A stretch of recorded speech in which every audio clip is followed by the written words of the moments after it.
어, 자신의 의식이 상승했다는 걸 어떻게 알 수 있나요? 좋은 질문입니다. 그 별빛님, 의식이 상승했다는 것은 뭘 의미하나요? 별빛님에게.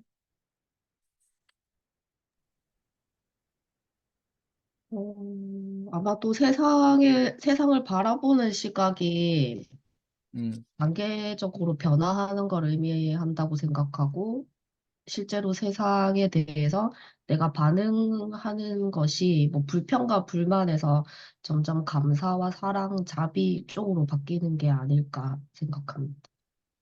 네. 그런 의식 상승을 바라는 마음이 있나요? 왜 그런 걸 바라죠? 음, 그냥 그게 태어난 이유 중에 하나일 수도 있겠다는 생각을 해보곤 합니다. 왜 그렇죠? 그것이 왜 태어난 이유 중에 하나일까요?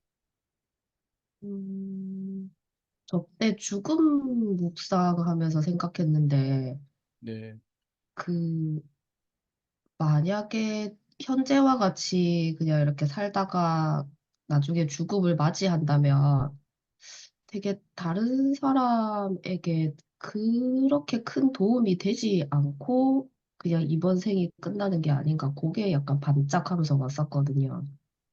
네, 그래서 내가 할 수만 있다면 다른 사람들에게 조금 선함이나 이익을 베풀고 이번 생을 지나가고 싶다, 뭐, 이런 생각을 네, 네, 반짝했어. 네. 다른 사람에게 도움이 되고 싶다는 거, 왜 그러고 싶은가 이렇게 물어봐도 될까요? 음,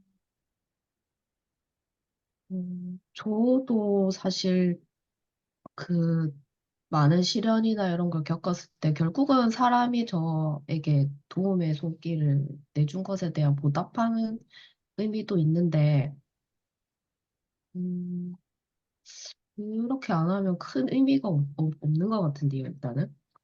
적어도 음, 제가 생각하는 가치나 삶의 의미에 있어서는. 음. 선생님한테 의미는 무엇일까요? 삶의 의미, 삶의 가치 할 때 의미라고 하는 것은 뭘까요?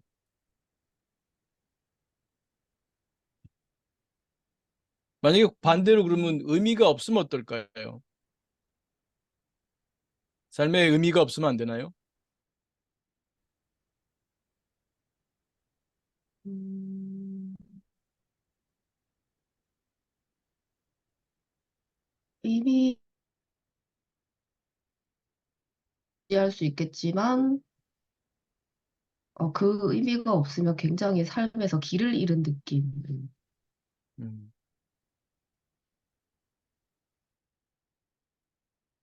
네. 의미가 없으면 삶에서 길을 잃은 느낌이다. 그렇죠. 걸어가는데 자기가 어느 방향으로 가야 할지 모르는 것과 비슷하죠. 우리 삶에 있어서 동기가 중요하다는 말씀 여러 번 얘기했지 않습니까? 동기. 어떤 동기를 추구할 것인가? 이런 동기를 추구하는 것과 의미가 좀 긴밀한 관계에 있다고 할 수 있겠죠. 응? 제가 선생님 얼굴을 놓쳤네. 아, 죄송합니다. 지금 인터넷 됐어, 연결이 됐어. 좀 부실해서. 찾았어요. 네. 동기와 의미가 네. 연관이 높겠다라는 것을 생각해 볼 수 있겠죠. 의미, 가치. 이게 중요한 말씀이죠. 우리가 평소에 내가 무엇에 의미를 두느냐, 가치를 두느냐 생각을 안 해보신 분들도 나름대로는 의미와 가치를 추구하고 있는 것이죠. 왜요?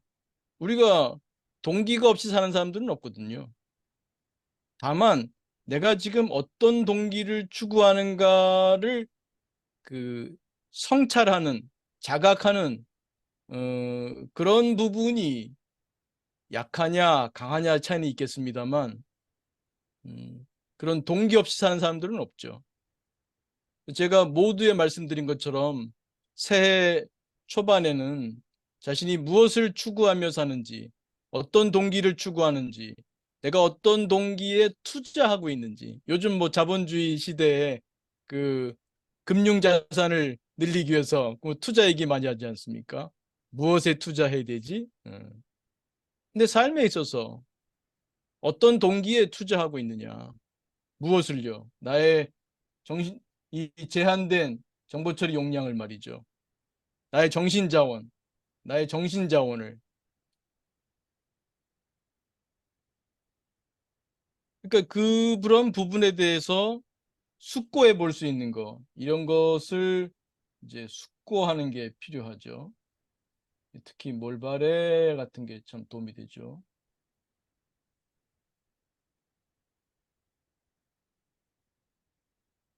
결국 제가 이 마음 공부에서 강조하는 부분 중에 하나가 그 정말 자신을 이롭게 하는 사람이 되자. 정말 온전한 이기주의자가 되자. 온전한.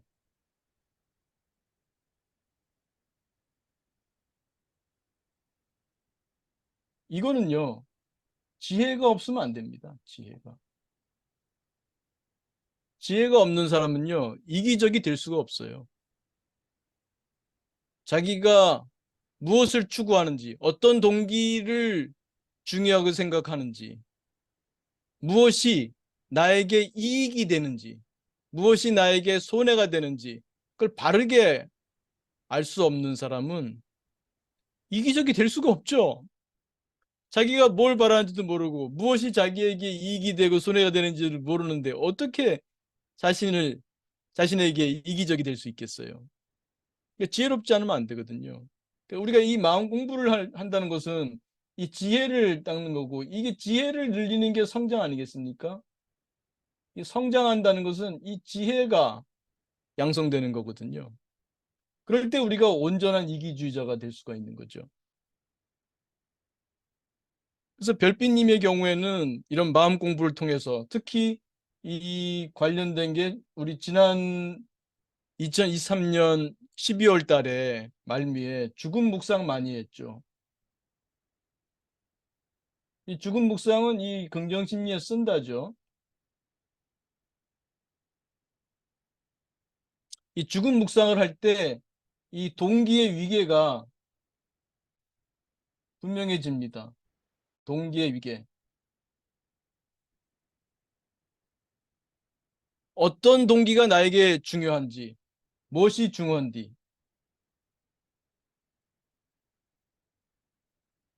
노래 제목이기도 하죠. 무엇이 중요한지, 내가 무엇이 중요한지 알아야 되지 않습니까? 앞에서도 방향 말씀드렸죠. 내가 어느 방향인 줄 알아야 달려가더라도 바른 방향으로 달려가야죠. 그래야 우리가 누구나 죽음을 맞게 될 텐데 후회 없이 아, 잘 살았다. 그런 정말 여한이 없다.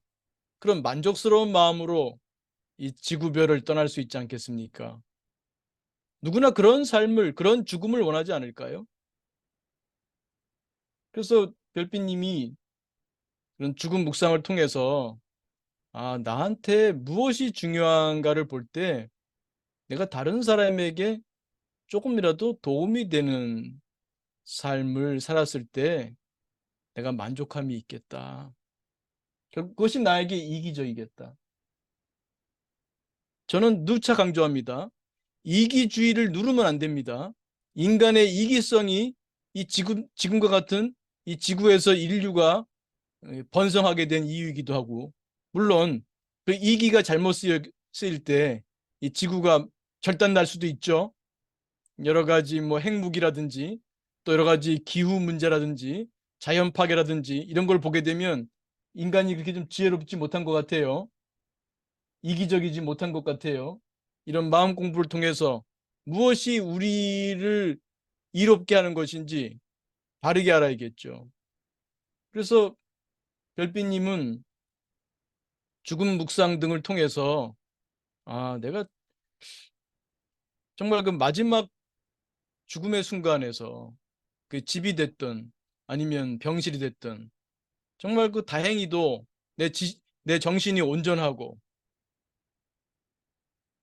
내가 지금 의식이 또렷하다면 그런 상태로 갈 수 있다면 내가 지금 이제 떠나는구나. 그때 주마등처럼 그 기억이 흘러갈 때 정말 잘 살았다. 만족한다. 여한 없다. 그런 마음으로 가고 싶다고 할 때 어떻게 살 때 그렇게 되느냐? 숙고하게 되는 거죠. 숙고. 이게 쉰다, 비운다만 해서는 안 되는 겁니다. 이건 잘 써야 됩니다. 긍정심리에. 명상만 하면 안 돼요. 마음 챙김만 하면 안 돼요. 이 긍정심리에 쓴다를 잘해야 돼요. 우리 욕구와 생각을 잘 써야 됩니다. 내가 누군가에게 조금이라도 도움이 됐을 때 내가 참 만족스럽다. 우리가 질문을 왜 들어갈 수 있지만 더 이상 질문이 안 되는 부분이 나옵니다. 그게 좀 더 근원적인 거죠. 가장 근원적인 우리 인간의 본성 두 가지 말씀드렸죠? 두 가지. 관계 동기, 배움 동기. 물론 생물학적 여기 더 추가한다면 뭐 생물학적 동기.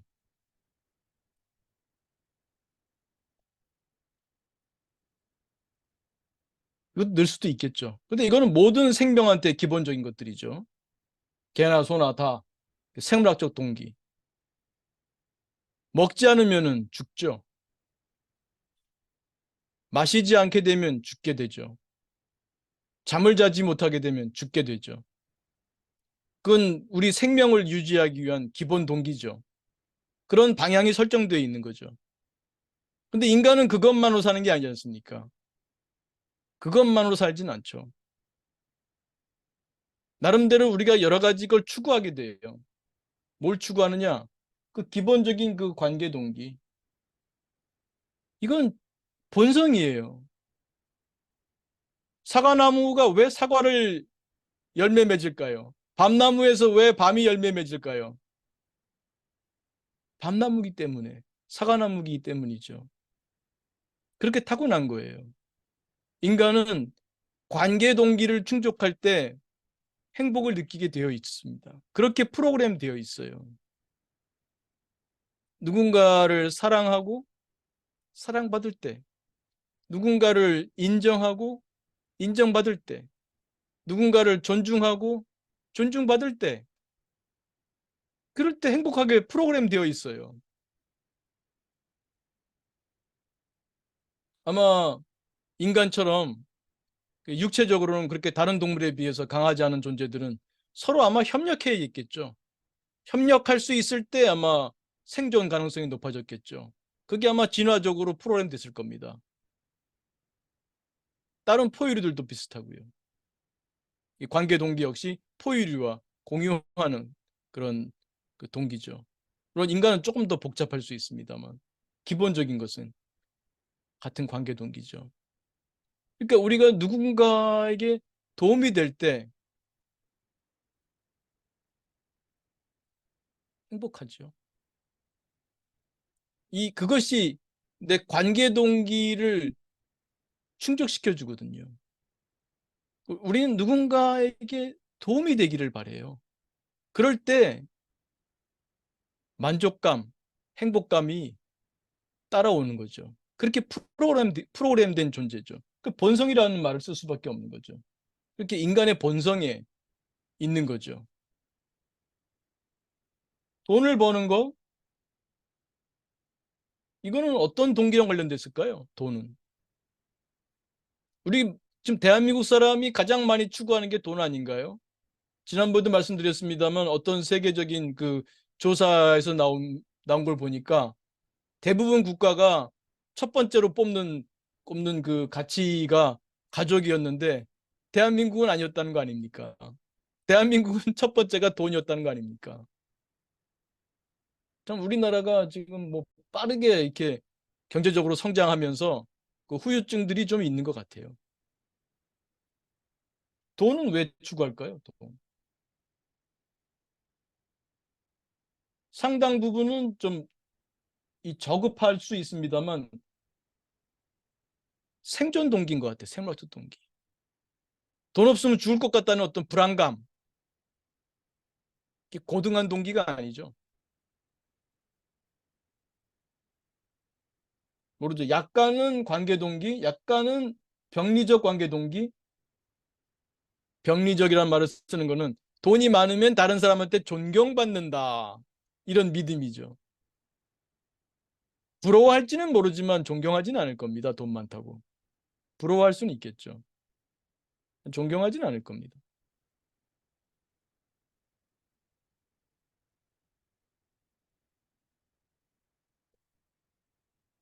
몇 사람이 됐든 간에 우리가 관계 맺을 수 있는 그런 인연의 사람들과의 관계에서 내가 그 사람들에게 도움이 되는 때 행복감이 있거든요. 가장 원초적인 것은 어머니와 아이의 관계죠. 어머니들이 왜 이렇게 헌신적이겠어요? 그렇게 프로그램 됐어요. 그 자녀한테 내가 못 먹어도 자녀를 먹이고 내가 못 입어도 자녀를 입힐 때 내가 행복하거든요. 그렇게 프로그램 되어 있단 말입니다. 우리가 수행을 하는 것은 이것이 어머니와 자식의 관계뿐만 아니라 우리가 사는 이 일반적인 사회 속에서도 서로에게 도움이 되는 것이 정말 나를 위하는 거구나. 나에게 도움이 되는 것이구나. 이런 것을 깨달아가는 거죠.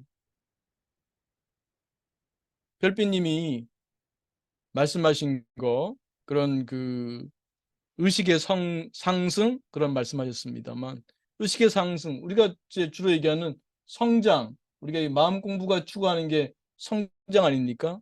다시 말씀드리면, 내가 얼마나 성장했는지 어떻게 알 수 있을까요? 이런 질문이기도 하겠죠. 삶 속에서 내가 이 부분이 얼마나 자동화되고 있는가. 누군가의 관계에서도, 나와의 관계에서도 내가 나를 비난하거나 자기 비난이나 자기 연민에 빠지려고 할 때, 내가 지금 자기 연민, 자기 비난에 빠지려고 하고 있는 것을 깨닫고, 내 마음은 사회지. 내 마음엔 여러 나들이 있지. 그 자신과의 관계에서도 상당히 그 개방적이고 융통성이 있는 그런 것들이 얼마나 자동적으로 떠오르냐. 또 사람과의 관계에서도 화가 나고 짜증 나다가도 아, 저 사람도 사회지. 저 사람 마음도 사회지. 지금 저 모습만 있는 게 아니지. 그래, 저 사람 마음에도 나와 잘 맞는 부분이 있지. 저 사람 마음에도 나를 사랑하는 나가 있지. 배우자와 부부싸움을 하게 되더라도 아, 미워하는 나 있을 수 있지. 인정해 줄 수 있고. 그래, 그 속에는 나를 사랑하는 나도 들어있지. 이거를 알 수 있을 정도면 그게 부부싸움 하려는 그 순간에도 떠오른다면 굉장히 그것이 자동화된 거죠. 이런 건 습관이 돼야 돼요. 이런 그 마음 지식 이런 것은 자동화돼야 돼요. 습관이 돼야 돼요. 처음에는 의도적으로 해야 되죠. 의도적으로 마음 사회 그래. 내 마음도 사회. 너의 마음도 사회. 처음에는 의도적으로 떠올리게 되지만 자꾸 반복해서 자동화되죠. 감정에 피해자 되지 말자. 가해자 되지 말자. 정보처리 용량 제한성이 있지. 정보처리 용량 제한성의 가해자, 피해자가 되지 말아야지. 이게 얼마나 자주 떠오르냐. 그래서 물러날 줄 아느냐. 내가 지금 제정신이 아니야. 내가 지금 이 기분 일치성에 지금 놀아나고 있는 거야. 물러날 수 있느냐. 그런 것들, 이런 마음지식이 얼마나 일상생활에서 자동화되어 있느냐, 습관화되고 있느냐, 그런 건 스스로 알 수 있죠. 물론 이게 잘 되면 주변 사람들이 알죠. 주변 사람들이 여러분을 대할 때 훨씬 더 편안함을 느끼겠죠. 근데 여러분 스스로도 알 수 있죠. 자각할 수 있거든요. 그리고 그 관련해서 내가 얼마나 쉼봄씀에 명상, 마음챙김, 긍정심리에 수행이 잘 되고 있는가. 이 마음챙김의 이 본다를 통해서 내가 지금 부부싸움을 하려는 순간, 짜증을 내려는 순간, 불안해하는 순간, 우울해지려는 순간, 그때 그거를 딱 볼 줄 알고 이런 마음지식을 적용할 줄 알고 이 마음지식을 적용한 자체가 이 긍정심리의 쓴다 수행이죠. 쓴다 수행. 그리고 그 복잡한 생각들, 생각이 양면적이잖아요. 우리 생각 때문에 우리가 이렇게 지구상에서 번성하게 되지만 생각 때문에 다른 동물들은 경험하지 못하는 그 심리적인 어려움을 겪지 않습니까? 쉰다 수행. 내가 이를 닦으면서 얼마나 쉬웠나? 밥 먹으면서 얼마나 쉬웠나? 설거지하면 내가 얼마나 쉬웠나? 고요했나? 알 수 있지 않습니까? 이런 부분들을 스스로 자각할 수 있죠. 그래서 아마 별빛님이 잘 아시겠지만 우리 같이 공부하는 도반님들을 위해서 질문하신 게 아닌가 싶은데 별빛님 제가 드린 말씀 중에서 조금 더 추가적으로 질문하시거나 또 느끼신 점이 있으면 말씀 부탁드리겠습니다. 교수님 말씀하신 네, 이해가 갑니다. 그리고 제가 궁금해하던 그 부분에 뭐 자동화 습관이 음, 얼마나 일상에서 계속 반복되고 있는가. 네, 그렇죠. 죽을 때까지 끝이 없습니다. 끝이 없어요. 안 하면 기량이 녹슬어요. 안 하면 녹습니다. 그 뭐 세계적인 피아니스트가 그런 말씀했다고 하지 않습니까? 네. 내가 뭐 일주일 연습 안 하면 청중이 안다. 또 하루 연습 안 하면은 뭐 전문가가 알고 자기 세계적인 기량을 갖춘 피아니스트들도 연습하지 않으면 기량이 후퇴한다는 거죠. 마음 공부의 이 기술, 마음 기술, 마음 지식도 쓰지 않으면은 후퇴하죠. 그래서 꾸준한 반복, 꾸준한 반복. 그래서 습관화하는 거, 심리학적 용어로는 자동화하는 거. 그러한 이러한 마음 지식들이 동구정마, 이 동구정마가 떠오르는 거, 동 동구정마, 이 동구정마가 일상에서 쉽게 떠올라야 돼요.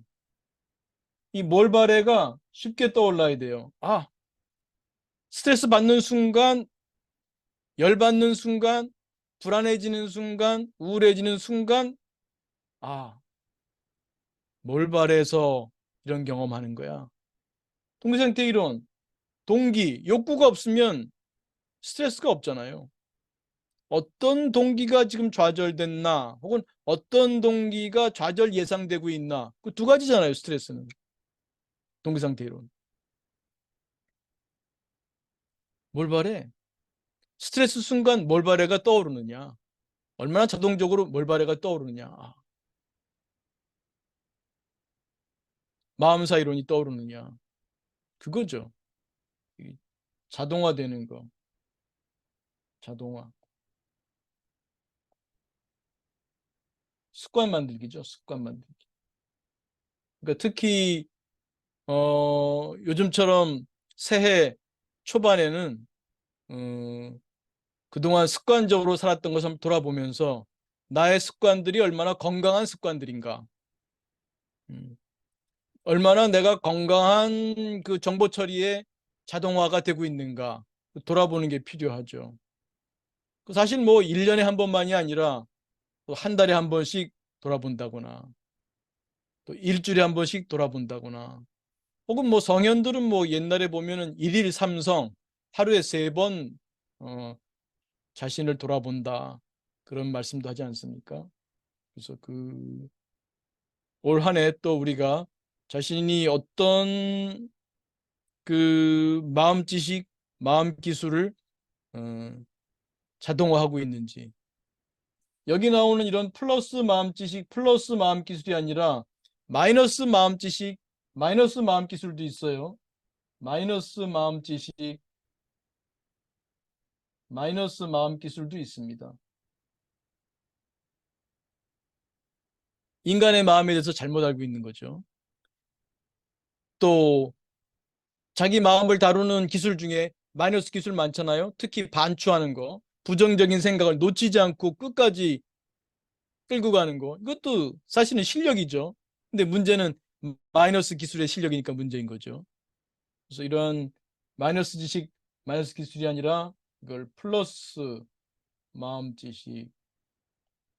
여기 나오는 게 다 플러스 마음 지식이죠. 플러스 마음 기술. 그걸 플러스 마음 기술로 전환시킬 수 있도록 해야겠습니다.